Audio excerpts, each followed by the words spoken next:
Hello, Dr. Michael King, continuing the presentations on how Hide and Play Dead makes headlines. Headline today, number 1. Scientific breakthrough of the century cloaked in a novel. The Trojan horse has a magical element. The entire treatise on shame is subliminally conveyed to the reader without resorting to jargon or expository writing at all. The writing technology that I created to gently pull the reader into a direct experience of my subjective world is equally capable of inseminating his or her mind with the essential elements of a paradigm-shifting academic treatise. In some ways, it's like reading fiction to learn calculus, except that the treatise on shame is so much more complex and astonishing. 25 years of inquiry and testing had broken the mold of the enigmatic missing link to allow me a complete grasp of human psycho-emotionality. The treatise melts age-old mysteries about human nature into crystal clarity and simultaneously provides therapeutic solutions like an alchemical potion to cure some of the most vexing sources of human suffering and social malaise. Although any reader who proceeds to the sequel of Hide and Play Dead will get a fully conscious explanation of the treatise and its associated psychotherapeutic system in the second book, he or she will have already been inoculated with the viral essence of the system by reading and experiencing the novel Hide and Play Dead. This two-step process is infallible and makes esoteric theory easily accessible to the lay public. The key points embedded in the first book's narrative action include a full understanding of the biological and mental nature of shame, as well as the essential distinction between toxic shame and the pleasurable essence of healthy shame.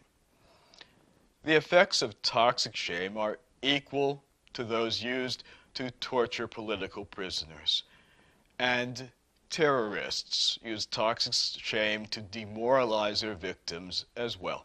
It's called psychological warfare.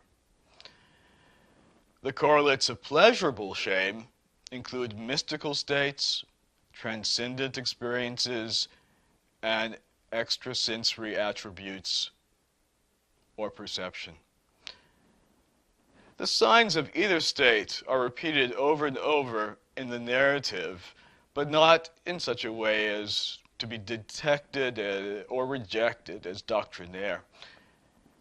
Also, the two sides of death, disgrace or bliss, along with the signs of imminent death, replicate the two types of the shame response, so that the relationship between death and shame is made explicit, and fear of death subsides or may vanish. The current level of psychological inquiry is still limited, really, to the subject of stress.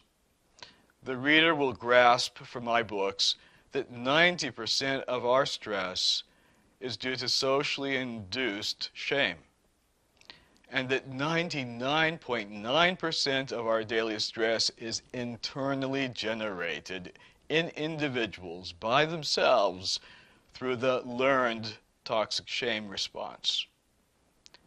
Now, tying this in with the primary message of the novel, the reader begins to know that slave-based behaviors are the same as shame-based behaviors, differing only in social visibility and one's level of conscious awareness.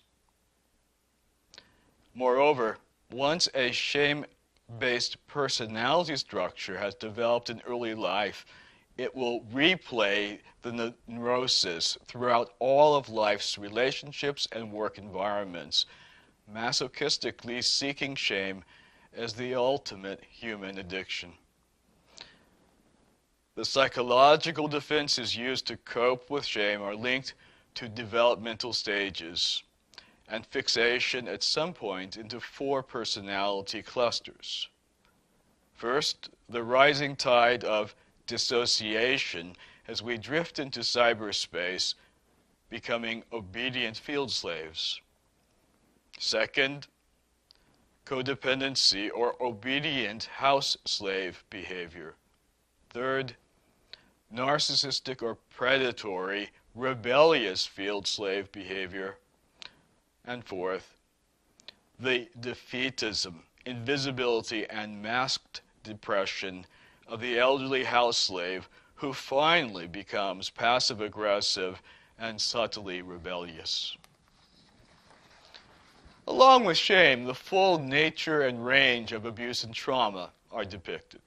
The reader will suddenly recognize 100% more types of abuse that are commonplace and as devastating as violent aggression or assault.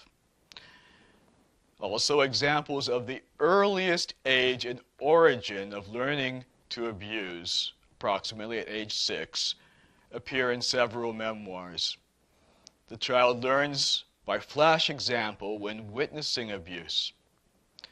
And examples of the correlated qualities of hatred, narcissistic envy, and even the capacity for murder are discussed in Childhood Bullies. Hints that developmental trauma during critical windows for skill development, like learning to walk or locomotion, are also the prime phases for cementing a predisposition to become a personality disordered individual, as depicted in my childhood and adolescent memoirs and relationship vignettes.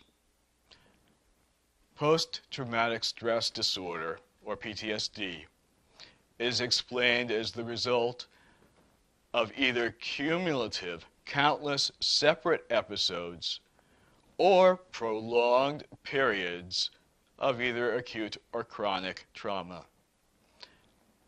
It manifests with variable intensity according to what are called the laws of conditioning, and copious examples of peak traumatic experiences such as violent rape and torture of political prisoners are also included in my memoirs. The mixed blessing is that a traumatic crisis can lead to 3 different outcomes: a benign turning point, a tragic breakdown, or an evolutionary breakthrough in one's life.